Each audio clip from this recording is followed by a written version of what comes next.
here's Brody Brazil. Okay, time for something a little bit different here on the YouTube channel. I am about to run you through what I think are the best names of minor league baseball, like team names, but not only that, I'll rank the top 20. I'll also explain to you how every team got its unique and individual name. Let me start off by saying that great minor league team names, this is somewhat unique to baseball. You don't see a lot of basketball teams like in the G League, and certainly football doesn't have a minor leagues. It's more college teams. In hockey, there are some fun minor league team names, but baseball has really cornered the market on fun and unique and entertaining minor league professional team names. It's almost expected at this point. Like if you have a boring minor league team name, it's only a matter of time, it feels like, until that team gets rebranded into something more fun, something that grabs attention, something that sells merchandise. Let's be honest, they're doing this, naming these teams this way for those purposes. In an era of one-upsmanship and creativity and design and execution, it has been fun to see something unique kind of get topped by something else. And all of a sudden, the names and color schemes and themes and logos, they're getting more unique and more, like, honestly, entertaining along the way. So I enjoy the branding. I enjoy the merch. I enjoy the fun nature of this. Let's not have it be so serious. Let's have a little bit of fun with minor league baseball, and let's name these teams something that you'll remember, that your kids will laugh at, something that is just, like, really fun to say. All right, let's begin with number 20 here on what is, again, my countdown, the Lansing Lugnuts of Lansing, Michigan. They are the single-A affiliate of the Athletics. They were launched in 1996, so the Lugnuts name, although, you know, this is a newer trend to give these teams flashier names, they've been around since 1996. This was a nod to Michigan's automotive heritage, symbolizing strength and durability. Go nuts is a popular cry at the ballpark. Let's go nuts, Lansing Lugnuts. By the way, why is that lug nut? What's the facial expression there? He's got one tooth. He's got kind of the sad eyes and sad face. Is he scared about getting twisted in? It just, he's not confident. He's not strong. He's not happy. That's a scared lug nut for some reason. Anyway, the Lansing Lugnuts checking in at number 20. At number 19, the Cedar Rapids KERNELS. KERNELS. Adopted in 1993, meant to reference military colonels, but it's a tie to Iowa's leadership in corn production. This team replaced the Cedar Rapids Reds. So again, a franchise that had a more traditional, more conventional name of the Reds, and now all of a sudden, hey, Colonels makes a lot more sense. But here's a team that changed their name in 1993. So although there are more modern versions of fun names of teams, this is one of the early adopters. Again, I keep looking at the faces of these logos. Is it sunny out? There's a lot of squinting going on there. It's kind of an angry face. I'm not exactly sure what that kernel is. I do like the fact that it's actually a bat. It's not a piece of corn. It's a piece of corn that is about to get shucked there. But it's a bat. It looks like corn wearing a hat. Cedar Rapids Kernels. I like it. At number 18, the El Paso Chihuahuas. This team was launched, I remember, it feels like just yesterday, and people thought this was a crazy off-the-wall name. Launched in 2014 after the team moved from Tucson to El Paso. There was a fan contest to help choose the name. It represents the Chihuahuan Desert and obviously the small but very tough breed of dog. I remember at first this name, people were like, is that really serious? Is this going to catch on? Is this going to last? But it is the AAA affiliate of the San Diego Padres, and that name is now more than a decade old. Now, I like the face here. If we're talking more about faces, I like that look. I mean, he's cute, but he looks like he means business, or she. The dog looks like it means business, has the collar on there, the spiked collar. So this Chihuahua has some fire in it. And I think, you know, if you're talking about like that on a hat, I mean, gosh, you don't even need the full body logo. You could just kind of have the the angry dog head. You know, it look, again, cute but fiery. I think it's a fun representation. Who wouldn't want to have that on their hat? At number 17, the Fort Wayne TINCAPS. This is actually a tribute to Johnny Appleseed. The TINCAPS play in Fort Wayne, Indiana. It's a tribute to Johnny Appleseed, who was the Midwestern legend for planting apple trees and wearing a tin cooking pot as a hat. the TINCAPS. That's fun, right? TINCAPS, it doesn't immediately have all the ties, like unless you explain it. I like the logo, the apple with the tin cap on it. It's got the little leaf there too. The font is kind of cool, like that. I think that actually matters as part of the word mark here. I don't know. Do you feel like you want to wear a bunch of tin caps stuff? It's more fun to say and talk about than I think a catchy logo or branding to actually represent. But this is the High A affiliate of the San Diego Padres out in Fort Wayne, Indiana. At number 16, the Pensacola Blue WAHOOS. They're from Pensacola, Florida, obviously. They're the AA affiliate of the Miami Marlins. They're named after the sleek, colorful fish found in the Gulf of Mexico. This team launched back in 2012 with a waterfront ballpark, which I kid you not, was once able to be rented on Airbnb. And I want to say that was around 2020 when baseball shut down during the pandemic. And I think the team was looking for ways to create revenue, but also to put their ballpark to use. And they were like, hey, if you want to rent the ballpark, you can have your own game here. You can use the clubhouses. You can use the whole facility. We'll even play some music for you and introduce the batters. They did that. They once rented their ballpark on Airbnb. But the Blue WAHOOS, I got to say, like, and first off, like, do you really want your logo to be getting caught right there? Do you really want the hook to be in the... You know what I'm saying? Like, do you really look at this? Do you really want to be the Blue Wahoo who just is getting pulled out of the water on a fishing line? Probably not. But I do like the colors. I do like the font here. I don't know. It's got something cool about it. Like, you put that on a shirt, you put that on a jacket, you put that on a hat, and you represent the Pensacola area if that's where you're from. That's pretty cool. At number 15, the Quad Cities River Bandits. Now, this team's ballpark is right along the Mississippi River in Davenport, Iowa, and it's very prone to flooding. And so this name was chosen in 2008, kind of reflecting, obviously, proximity to the river, but also the frontier and outlaw history of the region. Apparently, Davenport, Iowa has got a bunch of outlaws. They've got a bunch of river bandits. And that's a pretty cool logo, right? That's a raccoon, right? With the scarf over its face, kind of like a bandit, wearing the bandit-style hat, taking a swing, taking a good right-handed swing there. So, yeah, like that one works. It's slick. Quad Cities River Bandits. It's hard to fit in 4 names sometimes, right? To make Quad Cities River Bandits versus like a 3-name team if it's 1, 2, 3 in the team name. Fitting 4 words in there is kind of tough, but it works. The Quad Cities River Bandits are the single A affiliate of the Kansas City Royals. On to number 14, a little closer to home here in California. I would say they're not necessarily in Northern California. They're in the Central Valley, but they're in the northern portion of California. It's the Modesto Nuts, who, by the way, are going to cease to exist after this baseball season, 2025. It's unfortunate. The company that owns the Nuts, along with a bunch of other minor league teams, they're restructuring. They're just moving the Nuts out of Modesto, a place they've been for, I want to say, about 60, 70 years. They've been in Modesto a very long time playing professional baseball. They've been the affiliate of a bunch of different teams, 7 or 8, I want to say, different major league teams, and the company's just moving them away. Couldn't get the new ballpark with the fixes, and I don't know the controversy there. We've covered it here on videos before. I just want to say, very sad that the Modesto Nuts are going away, and I'll probably cover more of this as the baseball season ultimately wraps up. But the Nuts have been located in the Central Valley, which is known for its almond, walnut, and pistachio production. Ooh, love all 3 of those, by the way. They were rebranded in 2005 from simply being the Modesto A's. That was their affiliate back then. And they decided to call themselves the Modesto Nuts. It's just... And again, I want to have fun here, but I also want to point out it's kind of sad that they're going away. They're currently the single A affiliate of the Seattle Mariners. It just kind of like, and I don't mean to be childish here, but when you see Nuts on the screen, it is what it is. It's almost like, wait, they really allowed this to happen? And still, like, this team has been called this since 2005. It still kind of brings a feeling of like, what? When you hear about the Modesto Nuts. Long live the Modesto Nuts.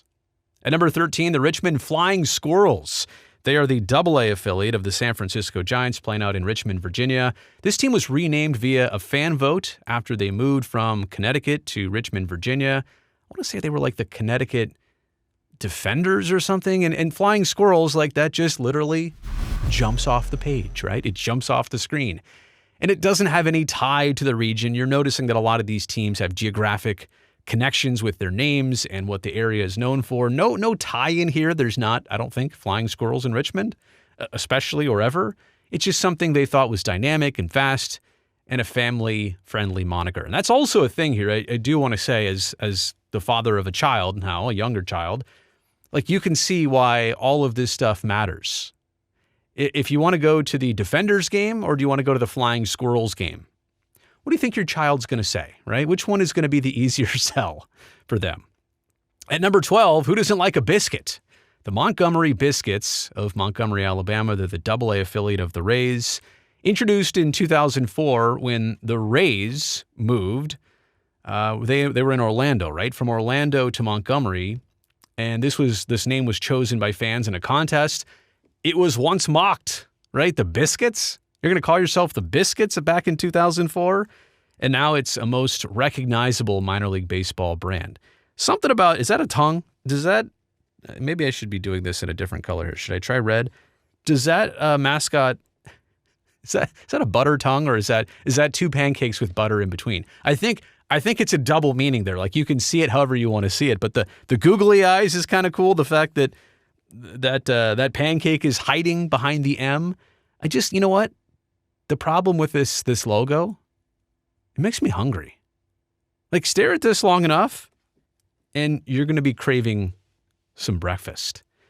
And the other part about this, right, is say you're announcing a team's game. Well, time for the Biscuits to get their at-bats. Like, it's fun to throw in these unique names, and only in minor league baseball, right? You really don't get this anywhere else on a consistent basis. Or how about this? Now batting for the Fort Myers Mighty Muscles. It's my tryout, by the way, for PA announcing. I'll put them at number 11. In 2020, this team was rebranded from just being called the Miracle, the Fort Myers Miracle. The Mighty Muscles helps represent the seafood culture of the area. It's got some strength and coastal identity. And the mascots, they have two of them, are Mussels Man and Shelly. Get it? Like shell, like seashell, she sells seashells by the seashore, whatever. The I like the logo. I don't know exactly what's going on there. It's a lot of mussels in a clamshell. I get that. I like this text here. It feels like an 80s cartoon. I like it, right? Like, they're not supposed to feel like the Boston Red Sox or the New York Yankees or the Los Angeles Dodgers. Think about those names, those prestigious major league names, and then the Fort Myers Mighty Muscles.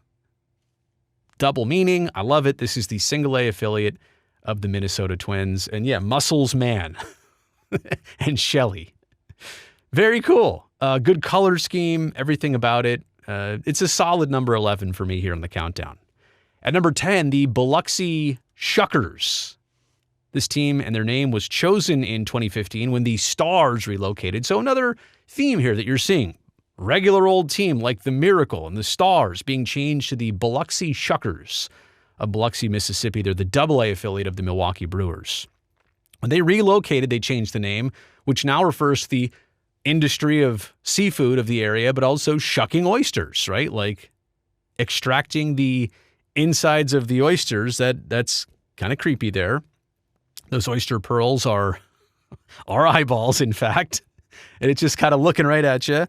I do like the typeface there, like the word mark as part of the logo. Who thought you could make a baseball team name out of the clamshell like that?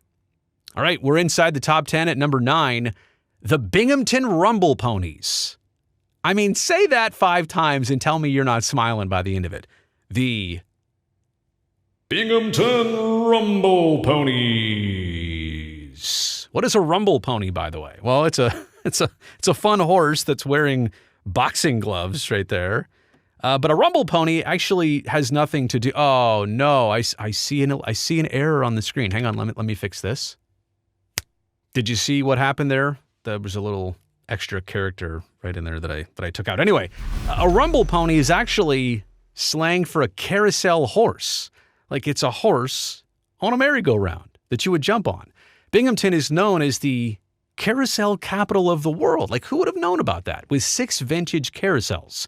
Binghamton, New York, AA affiliate of the New York Metropolitan, so it's close in proximity to the big league club, but that is a rumble pony. And that kind of looks like the bar, right, that the horse sits on while it goes up and down on the merry-go-round. So just when you thought, oh, a rumble pony is a horse that fights, that can stand on 2 legs, that has the championship belt there, it really has nothing to do with fighting. They've kind of taken that modification of it. But Binghamton is the carousel capital of the world. So it's like educational, this name. It's got layers upon layers. It's a fun name. Rumble ponies. Where have you ever heard that before? You probably haven't. And it means a lot to the region. It's significant to the history. Here's another very fun one to say. Like, we're in the top 10. These are all very good ones. It is the Hartford Yard Goats. And once again, another name where you're thinking, well, yard goat? Who would name their team after like a goat that just is sitting there eating weeds all day? This is rail yard slang, like train track slang. A yard goat is a small locomotive used to move train cars around a rail yard. It's a nod to Hartford's long history as a railroad hub. Once again, animal with the bat in its mouth. I like that logo. It's cool. I like that. That also, I mean, I don't know if you think goats are cute, but that looks like a cute little goat. That's a fun logo right there. Kind of smiling, kind of got the goatee, literally the goatee. This is the AA affiliate of the Colorado Rockies, by the way, but fun name, ties into the region, yard goats. Explain that one to me, right? Like half of this is it's fun to say. The other half is sometimes the explanation.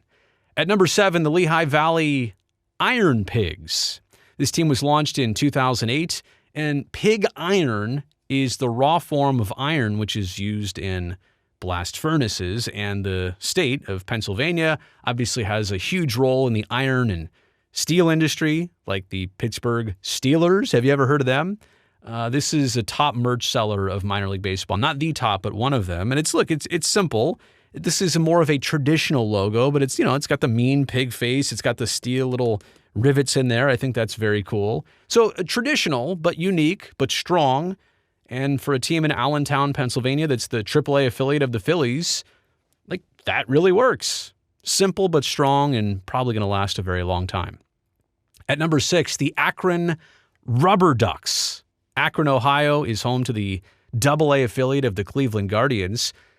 Akron is home to Goodyear and Firestone and is kind of known as the rubber capital of the world. They make a lot of rubber in Akron, Ohio. And yeah, Goodyear and Firestone, they're probably on a lot of cars that you've seen or driven or been around. This also kind of reflects the blue-collar roots and appeals to the youthful audience to have a rubber duck, but that is, like, there's two things there. There's the tire marks, but also, like, that's an angry duck face right there. The font that kind of splashes across the middle, a little cartoonish, but I get it. Like, they could have gone the traditional, and I can't even draw it here. Like, they could have gone the rubber duck route. I'll draw a little water that it's sitting in. They could have done something like that and made it cheesy and cartoony, but no, they wanted to make it a little bit angry. They wanted to make it kind of fierce.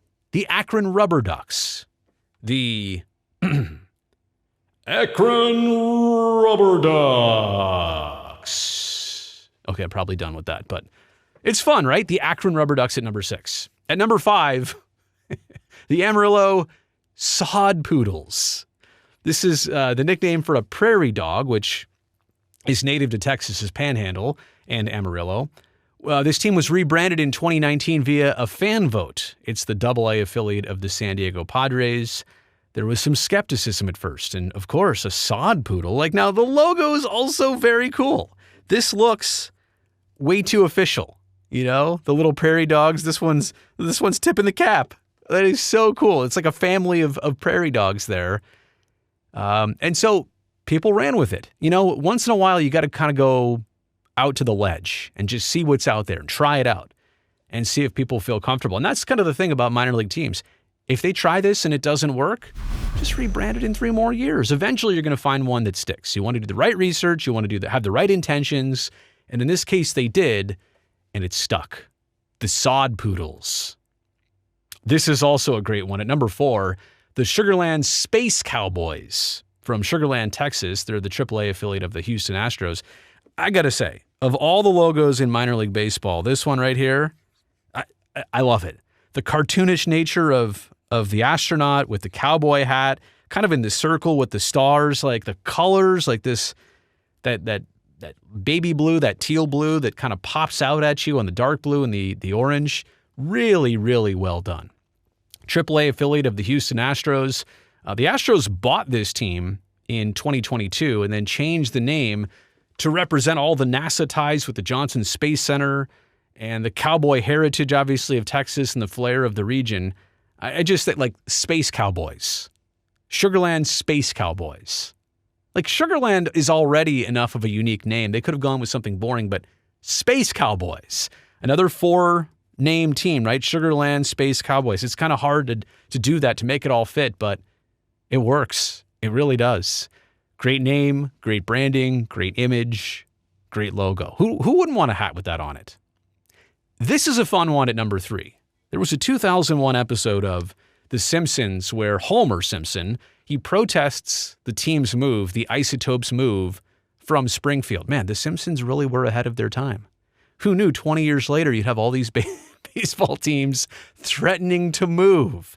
And the Isotopes were being talked about moving from Springfield, Illinois to Albuquerque. Well, I don't know. In real life, they moved to Albuquerque, but in 2003, so this is 2 years after the episode aired, it was a fan vote that chose this team name in 2003, and it's become one of minor league baseball's best-selling identities. It's because in The Simpsons, the team was called the Isotopes, and I believe their logo and their font of their name was kind of like that, if I recall correctly from the show. And so minor league baseball was like, well, why don't we make this in real life? Again, this was very early on in the trend of having fun minor league team names. There have always been some unique ones, but 2001, 2003 is a pretty early adopter of a great minor league team name. The Albuquerque Isotopes. So not a 4-name situation, just a 2. Albuquerque Isotopes. It works. It's unique. It sticks. Literally sticks. At number 2, a very long-standing, unique name of minor league baseball, and I don't know that the Mud Hens are the most original in a sense of creativity, but the Mud Hens are original in a sense of when this name actually came along. This name dates back to 1896, with the original ballpark built next to marshlands in Toledo, Ohio. And so fans and reporters, I don't know what the team was actually called, but they just started calling the team the Mud Hens because of like mud hens that were actually right next door to the ballpark. And the name, just like the mud, it stuck. The Toledo Mud Hens are one of the original fun names of professional and minor league baseball. Again, going back to 1896, they're the AAA affiliate of the Detroit Tigers. And with that, let me pause right here. We're 19 down and 1 to go. Do you have any predictions? Maybe you've already checked out the thumbnail or the timeline. Maybe you have an idea of what this is going to be at number 1, or the bookmarks of this video. But number 1, I will tell you right now, the Rocket City Trash Pandas. Everything is immaculate here, is flawless here. The logo, a very angry trash panda, riding that rocket with the keypad on it. So let's explain this. Rocket City is Huntsville, Alabama, which is a hub for NASA and space exploration. And the trash panda is slang for a raccoon. Like it's a panda-looking animal that goes in trash cans, right? It's like the elegance of a panda, but it's a trash panda. That's what a raccoon is. This name was chosen by fans in 2018. That's when it debuted and went viral. Debuted and went viral in 2020. It's the AA affiliate of the Los Angeles Angels. The Trash Pandas, right? Like that one is fun to say. And it's also unique to say. Can you imagine, like, here are your Rocket City Trash Pandas? It counters everything you would know about a team's name. It goes against the grain. It is so unique. It is so fun. And I think this has to be number 1. It's my favorite branding, logo, everything. It brings a smile. The Trash Pandas. How could you take a season of Trash Pandas baseball seriously when that's their name? but we do. So comment below right now, which one of these is your favorite? Did I get them right? Was I close in order? Did I miss a great one? And that's the other thing about this list. I should have said this at the beginning of the video. I know I'm going to miss a few. There are so many minor league teams at so many levels. I'm sure that at some point I missed one of them. So let me know in the comments down below. And also let me know this. Should other sports have better minor league team names? Should they not ever mimic the major league team's name? It doesn't have to be the same name, different city. That's not really fun. Make it unique. Give it its own identity and try and have some of the best names of minor league baseball, but also minor league sports. All right? Let me know all that in the comments section below. Also, thumbs up while you're down there. Don't forget to hit subscribe here on the channel. I would love to see you back here next time.